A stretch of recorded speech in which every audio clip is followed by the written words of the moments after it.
Hello and welcome to Frank's School. I'm still going on with Wedge's paradigm. To put it in context, we may have a cat fight here. This is the 69th day. It'll take me 2 or 3 more days to do this. Well, I'm going to focus in on something called the working papers for the Homestead Engineer's Handbook. It's in this massive book. And I did show you how it fit in yesterday. In the working papers themselves, the table of contents, I thought about giving the whole table of contents. I realized you couldn't really read that, the papers. You couldn't read that. I hope it's better today. I'm working on it. But anyway, the table of contents, after a preface and a preface to a second edition in 1976, that's when we did this. The first edition was 40 copies that I printed. Anyway, by this time it opens with an introduction after the prefaces and dedication. And I struck that out because by this time I changed the name. I wanted to call that the Decentralist Manifesto. Maybe I was getting more revolutionary in my thinking by 1976, I'm not sure. But anyway, that's the first thing, and it amounts to about 50 pages. And as I said before, I intend over Christmas holidays to retype it and publish it, I guess. It's not religious. It's philosophical. It is political. It is moral. It's moral. It moralistic in a way. But in any case, that's later. Then comes the model. Well, the model is a computer model, and 2.1 is an explanation of what is modeling, what is computer modeling. Now, in 1976, this was at the cutting edge of this. A man named J.W. Forrester's book, System Dynamics, was the one that we mostly used. The Limits to Growth was another book at the time, and there was a couple. Dennis Meadows, I believe, and his wife also worked in this. I drew heavily from their work. And I explain a little bit about that, and then I go on to how is this particular model arrived at. The computer model for engineering a homestead, and I discuss that. Then I come to the diagram, the program, and the definition of terms. That's where the diagrams are, and I'll show you them. Now is not the time to go into all of this, but they say a picture's worth 1,000 words. Well, I think the diagrams might give you an idea of what I was trying to do, and that should then set it up so you can better understand what I went on to try to do with Wedge's paradigm.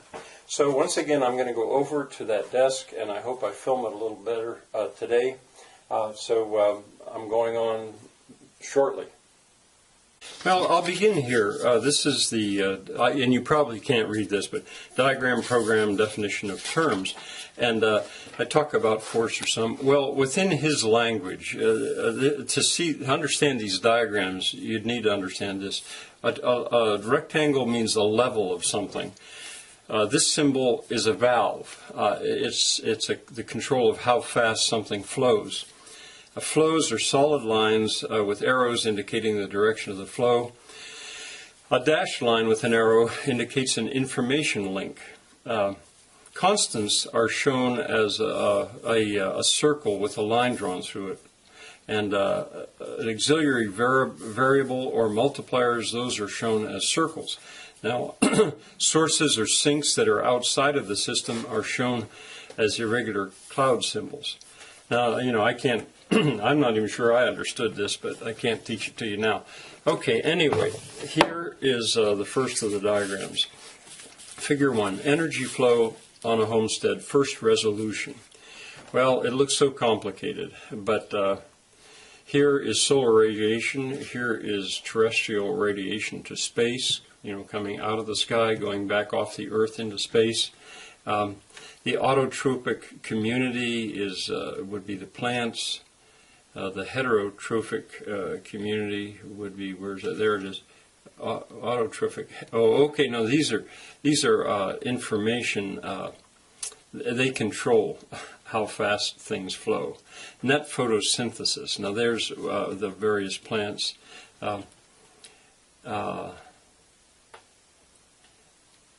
Insolation rate, that's the amount of heat coming from the sun. Carbon degradation. Well, that occurs through respiration. That would be what animals do, or it occurs through combustion, burning of, say, wood or something like that. Minerals and water, I added these symbols. They're new. It's affected by the weather. Well, you probably can't understand that, but the energy flow goes like that, and it is controlled by the various valves. All right, now this one is zeroing in on it. Now this is energy flow through an autotropic species. That would be a plant. Radiation arriving at the surface. It goes through the net photosynthetic rate of the species. It depends. Sugarcane, for example, makes very fast growth. It then goes into the level of plant biomass, and energy is then fixed into carbon, and the carbon can then be degraded. Carbon degradation chain down to further entropy. And entropy, it's important that you understand that entropy is disorganization. Now, the plant is affected by all these things. How old is it? What variety is it? What percent of the area? How healthy is it? Does it have adequate water? Does it have the right minerals? So that you might understand that one. Now this one, I hope you can see all this. Maybe you'll move it to some extent. This is energy flow through heterotrophic species. That would be respiration, like you and me, animals. And the energy, it comes in from from say rice. Carbon ingested, well, that's affected by hunger. Or how fast is it? Here's a level of what is ingested. Some of it goes into growth, some of it gets fixed.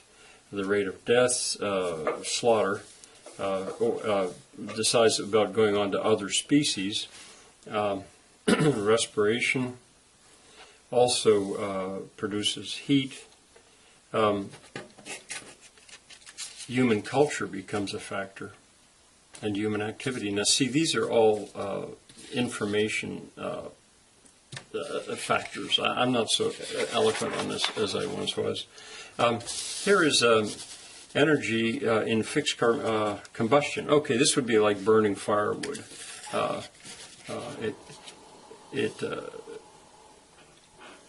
These all affect how fast the rate's going to be. It's got to have ignition. It's got to have air. Depends on the weather. Lightning can make it occur. And it goes into surface heat. That's energy flow through combustion reaction. It's a short circuit in carbon degradation chain. It's faster than respiration. It goes very quickly into heat. This is energy flow through endothermic, exothermic reactions. Well, that would be not living so much as, for example, ice melting. It goes from a high entropy state of matter would be disorganized. Low entropy state of matter would be organized. So that would be like boiling water. As the water cools down, it goes into higher entropy. Reduction, fusion, evaporation, hydration, those are ways that it can occur. Oxidation, crystallization, condensation, hydration. Those are lower, higher entropy. I'm not so fluent on this. So much depends on human culture, human activity. You have to have catalysts sometimes. Think of crystals forming. And there's often a threshold before it will occur. Energy flows through culturally measured entropy changes. Now this was a bit of an awakening for me. that you could measure a sort of a cultural entropy. In other words, if the house is a big mess or the house is cleaned up, a culturally ordered state would be the house that is cleaned up, and that's got low entropy. If it gets disorganized, well, then it goes to high entropy. That level changes. Well, that involves a lot of work of maintenance, daily cleaning.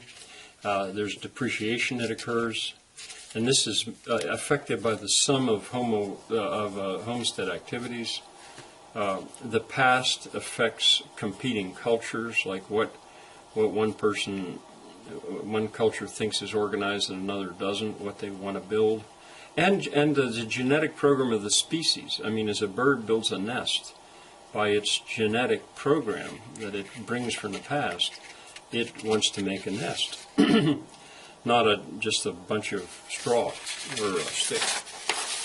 And then finally, this is just a guess that I came up with. It says seeming relations of homestead spaces. This was about ultimately engineering a homestead, how to build it well. And so here are spaces, like the greenhouse arguably should be close to the leach field.